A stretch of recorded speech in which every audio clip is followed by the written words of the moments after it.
ఈ చుట్టుపక్కల ఉన్న ఫారెస్ట్ అంతా ఆయన కిందకు వస్తుంది. ఇంతవరకు శేషాచలం అనగానే మన అందరికీ ఎర్రచందనం ఒక్కటే కనిపించింది. కానీ ఇటీవల ఛాలెంజెస్ పెరిగాయి. ముఖ్యంగా నడకదారులు తిరుమలకు వెళ్తున్నప్పుడు 7 కిలోమీటర్ దగ్గర ఇటీవల ఒక పాప మీద దాడి చేయడం, దానికోసం వెళ్తుంటే మరికొన్ని అక్కడ యాడ్ అవ్వడం, అంతేకాకుండా రంగంపేట దగ్గర తీసుకుంటే ఏనుగుల గుంపోటు వస్తుంది. ఇవన్నీ ఏ విధంగా కంట్రోల్ చేస్తారు? ముఖ్యంగా రెడ్ శాండిల్ మీద ఆయన ఫోకస్ ఏంటి అనే విషయాన్ని సార్ నేను తెలుసుకుందాం. సార్ నమస్తే అండి. నమస్తే సార్, మీరు ఇక్కడ ఈ పోస్ట్ తీసుకునే ముందు చాలా ఒకప్పుడు రెడ్ శాండిల్ ఒకటే ఉన్న శేషాచలంకి లియోపార్డ్ ఒకటి, ఎలిఫెంట్స్ ఇవన్నీ కూడా కనిపిస్తుంది. ఇవన్నీ కూడా మనకు కావాల్సిందే, ఫారెస్ట్లో ఉండాల్సినవి వైల్డ్ యానిమల్. వైల్డ్ యానిమల్ ఫారెస్ట్లో కాకుండా పబ్లిక్ రావడానికి ప్రధాన కారణం పబ్లిక్ అంతా ఫారెస్ట్లోకి వెళ్ళడం వల్లే అవి పబ్లిక్లోకి వస్తున్నాయి.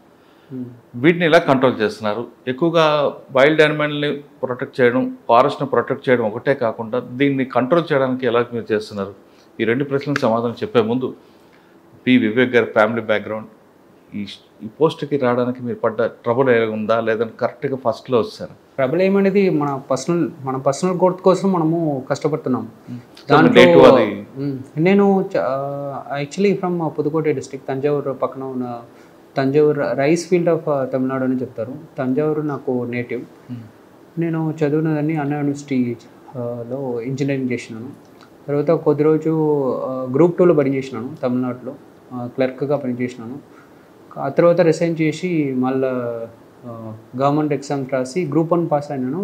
అప్పుడు తర్వాత దీనికి వచ్చినాను, ఐఎఫ్ఎస్ జాబ్కి వచ్చినాను, ఇండియన్ ఫారెస్ట్ సర్వీస్కు. 2018లో సెలెక్ట్ అయినాను, 2019లో జాయిన్ అయినాను. ఓకే సార్, ఐఎఫ్ఎస్ సెలెక్ట్ అవగానే మీకు డెహ్రాడూన్ ట్రైనింగ్ ఏమిటా? అక్కడ ఏముందండి మీకు మెమరబుల్? డెహ్రాడూన్ ట్రైనింగ్ చాలా చాలా బాగుంటాయి. Because it is very tough.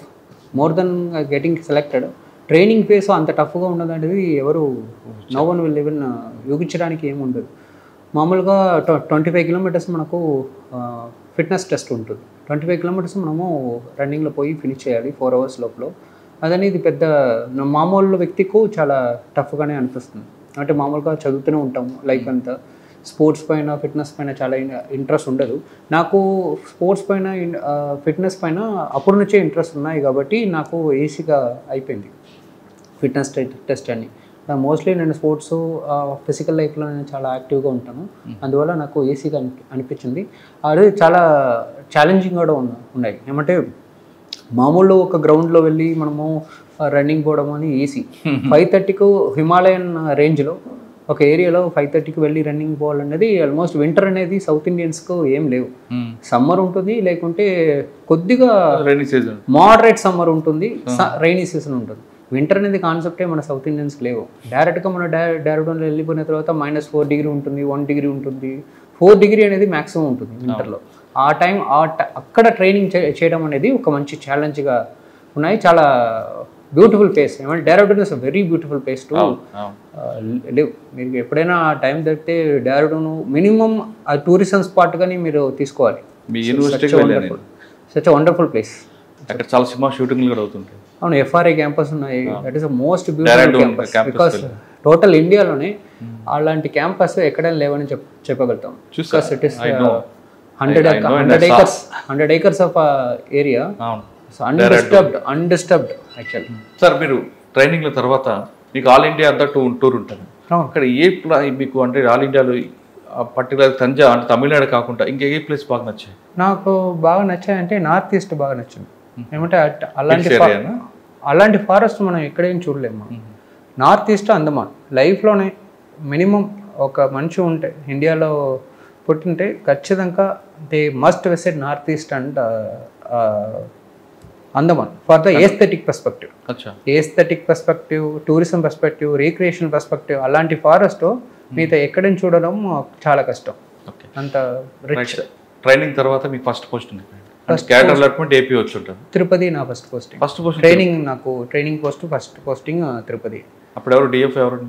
అప్పుడు రవిశంకర్ అండి ఒక ఉన్నారు, నరేంద్ర అనే ఒక ఉన్నారు. కాబట్టి 2 డివిజన్ అప్పుడు చిత్తూరు ఈస్ట్ అండ్ వెస్ట్ అనే ఉన్నాయి. అప్పుడు 2లో నేను ట్రైనింగ్ పనిచేసినాను, ప్రొబేషన్గా పనిచేసినాను. సార్, మీ ట్రైనింగ్లో ఫస్ట్ బీట్ ఆఫీసర్ నుంచి ట్రైనింగ్ స్టార్ట్ అవుతుంది. నాకు రేంజర్గా స్టార్ట్ అవుతుంది. రేంజర్ డైరెక్ట్ రేంజర్గా ఇన్ఛార్జ్ చేస్తారు. కానీ బీట్ ఆఫీసర్ కూడా కొంచెం ట్రైనింగ్ చూపిస్తారు కదా? వాళ్ళ దగ్గర మనకు అటాచ్మెంట్ ఇస్తారు, వాళ్ళ పని ఎలా ఉంటుంది, వాళ్ళు ఫుడ్ ప్యాటర్న్ ఎలా చేస్తారు. ఏమంటే మామూలుగా మిగతా డిపార్ట్మెంట్లో అసలు మనకు సంబంధమే ఉండదు. మన డిపార్ట్మెంట్ వర్కింగ్ చాలా డిఫరెంట్ బ్రిటిష్ టైప్లో ఉంటుంది. మార్నింగ్ ఫారెస్ట్కి వెళ్ళిపోతాం, ఈవినింగ్ వస్తాం. అంటే మిగతా డిపార్ట్మెంట్ దగ్గర టచ్చే ఉండదు. టోటల్ ఫారెస్ట్ ఉన్న roads, plantation maintenance, protection encroachment, మళ్ళీ వచ్చి ఒక కేసు బుక్ చేస్తే మినిమమ్ ఆ రోజే అన్నీ అయిపోతాయి. స్టార్టింగ్ ఫ్రమ్ పంచనామా రాసుకున్న వరకు మనము ఎఫ్ఐఆర్ అనేది పిఓఆర్ అనేది చెప్తాం. POR is equal to FIR. ఇక్కడ ఒక్క రోజులే అయిపోతాయి. అది మామూలుగా టైం పడతాయి. ఒక కేసు ఫైలింగ్ అనేది ఒక 3-4 days తీసుకొని నిదానంగా రాస్తారు. ఇక్కడ ప్రస్తుతం ఏం కాదు, ఆ రోజే అన్ని ఒక బీట్ ఆఫీసర్ అయితే ఈ పని అన్నీ చేసుకొని నైట్ వచ్చి నైట్ కూడా పని చేస్తూ ఉంటారు. 24 hours డ్యూటీ అనేది నార్మల్ ఇక్కడ. వరల్డ్లోనే చాలా డేంజరస్ జాబ్లో నంబర్ 1 జాబ్గా ఫారెస్ట్ డిపార్ట్మెంట్ ఇది ఉన్నాయి. దాంట్లో ఇండియానే చాలా డేంజరస్ జాబ్లో ఉన్నాయి. లైఫ్ థ్రెట్ అనేది ఎప్పుడైనా మీ లైఫ్ మీ దగ్గర నుంచి వెళ్ళిపోవచ్చు, అలా ఉంటుంది. సార్ ఇంత డేంజరస్ జాబ్కి వితౌట్ వెపన్ ఎలా చేస్తారు? ఇక్కడ తిరుపతిలో వెపన్స్ ఉన్నాయి. మిగతా డివిజన్స్లో ఎర్రచంద్రం ఉన్నాయి కాబట్టి స్పెషల్గా జీవో తీసుకొని వచ్చి మనకు వెపన్స్ ఇస్తున్నారు. మిగతా డివిజన్స్లో కూడా ఉండాలనేది. అంటే మనం తెలంగాణలో ఒక రేంజ్ ఆఫీసర్ చనిపోయినారు. నేను 2022 చనిపోయినారు, అటాక్డ్ బై ఎంక్రోచెస్ యాక్చువల్లీ. అప్పుడు that is eye opening for throughout India. Weapon అనేది మినిమం ఉండాలనేది, any form of weapon at least for self protection ఉండాలనేది నా ఉద్దేశం కూడా. సార్ రేంజ్ ట్రైనింగ్ అయినప్పుడు మీరు తంజావూరు నుంచి కంప్లీట్ ఫారెస్ట్లోకి వచ్చారు. తంజావూరు ప్లెయిన్ ఏరియా మంచిగా, కానీ ఇక్కడికి వచ్చిన తర్వాత నేచర్ బాగుంటుంది. కానీ నైట్ టైము భయంగానే రాలేదా? అప్పుడు చాలా యంగ్ కదా, జస్ట్ 26 years ఓల్డ్. నాకు అసలు ఏం భయం లేవు. అప్పుడు చిన్నప్పటి నుంచి నాకు అంత భయం ఏమనేది లేవు. నేను విలేజే కాబట్టి నేనే వెళ్తాను. క్యాటిల్స్ అన్ని తీసుకొని ఫార్మ్స్కి వెళ్తున్నాము వస్తాము. 50 క్యాటిల్స్ ఉంటాయి. దానికైనా పెద్ద థ్రెట్ ఏమి ఉండదు. అప్పుడు దాంట్లో బుల్స్ ఒక 10 ఉంటుంది, మిగతా మనీ కౌస్ ఉంటుంది. చాలా డేంజర్ జాబ్ అది. అంత ఒక్క మనిషి తీసుకొని అన్ని క్యాటల్ అన్ని మళ్ళీ ఇంటికి తీసుకొని రావడం అనేది ఒక స్కిల్ ఉండాలి. చిన్నప్పటి నుంచి నాకు అలవాటు ఉన్నాయి కాబట్టి సపరేట్గా లోన్ ఫీలింగ్ అనేది నాకు అక్కడ నుంచి ఇక్కడ వచ్చాక నాకు రాలేదు. లాంగ్వేజ్ అప్పుడు నాకు తెలీదు, అసలు ఒక వర్డ్ కూడా తెలీదు. అప్పటి నుంచి నేను నేర్చుకున్నాను. ఏమంటే లాంగ్వేజ్ మినిమం స్టార్టింగ్ పాయింట్. ఒక కల్చరు, ఒక కొత్త స్టేట్లో మనము ఒకరి దగ్గర మంచిగా మాట్లాడాలంటే మినిమం క్వాలిటీ అనేది లాంగ్వేజ్ నుంచి స్టార్ట్ అవుతుంది. నేను అప్పటి నుంచే లాంగ్వేజ్ బాగా నేర్చుకోవడానికి మొదలైనాను. అయితే అప్పుడు అవసరం లేవు. ఏమంటే చిత్తూరులో ఉన్నాను కాబట్టి that was actually undivided Chittoor district. Tirupati district it was not there. అప్పుడు అందరూ తమిళ్ మాట్లాడుతూ ఉంటారు. దెన్ నెక్స్ట్ పోస్టింగ్ కడపలో నేను తెలుగు నేర్చుకున్నాను. అందుకనే నా తెలుగు చాలా రఫ్గా ఉంటుంది. అంటే నేను మాట్లాడితే చాలామంది జస్ట్ చాలా రఫ్గా మాట్లాడుతుందని అనుకుంటారు. That was my starting point.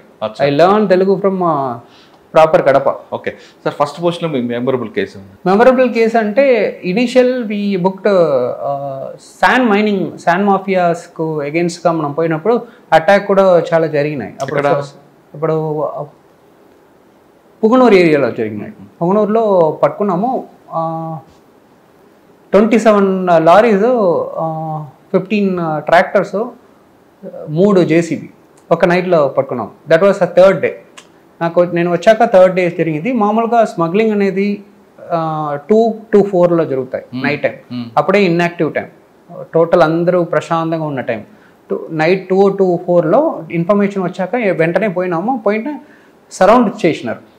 We are surrounded by everyone. But మనము మనకు హూటర్ ఉంటుంది, దాంట్లో ఇన్ఫార్మ్ చేసిన తర్వాత అందరూ వెహికల్ వదిలేసి వెళ్ళిపోయినారు. దెన్ వెహికల్స్ అన్ని పట్టుకొని వచ్చిన తర్వాత వీళ్ళందరూ వచ్చి సరెండర్ అయినారు. బట్ వీ నీడ్ టు చేస్. అప్పుడు మనం ఇంటెలిజెంట్గా మనం వెహికల్ తీసుకొని పోతే వాడు ఓనర్ ఆటోమేటిక్గా వచ్చేస్తారని మనకు తెలుసు. ఆటోమేటిక్ వెహికల్ అన్ని తెచ్చుకొని పెడితే స్పేస్ లేవు. అంత ఏమంటే అన్ని వెహికల్స్ అక్కడ పెట్టడానికి స్పేసే లేవు. తీసుకొని వెళ్ళి ఒక గ్రౌండ్లో పెట్టుకొని అక్కడే నైట్ అంతా ప్రొటెక్షన్ కొన్నాం. ఎందుకు sir local police hand over చేయొచ్చు కదా?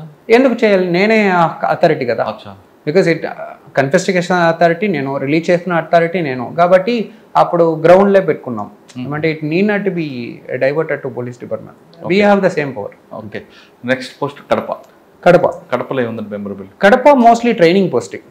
మనం మామూలుగా డిఎఫ్ఓ ఏం చేస్తారో దానికి హెల్ప్గా ఉంటాం. మనకు సబ్ డిఎఫ్ఓస్కు ఒక సపరేట్ రోల్ అనేది ఉండదు. ఏమి డిఎఫ్ఓస్ ఆ రోజు షెడ్యూల్ ఉన్నాయో దానికి హెల్ప్గా తోడుగా ఉంటాం. జస్ట్ లైక్ జాయింట్ కలెక్టర్ ఎలా ఉంటుందో అట్లే మన పోస్టింగ్ అంటే అడ్మినిస్ట్రేటివ్ పరంగా మనం మోస్ట్లీ ఆఫీస్లోనే ఉంటాము. ఫీల్డ్కు అవసరం ఉన్నప్పుడు డిఎఫ్ఓ చెప్తున్నప్పుడు బయట పోతాము, ఇన్స్పెక్షన్ రిపోర్ట్ రాస్తాము, అలా ఉంటుంది. That is also all my time I worked in Red Center divisions only. Kadapa is also peak Red Center smuggling division.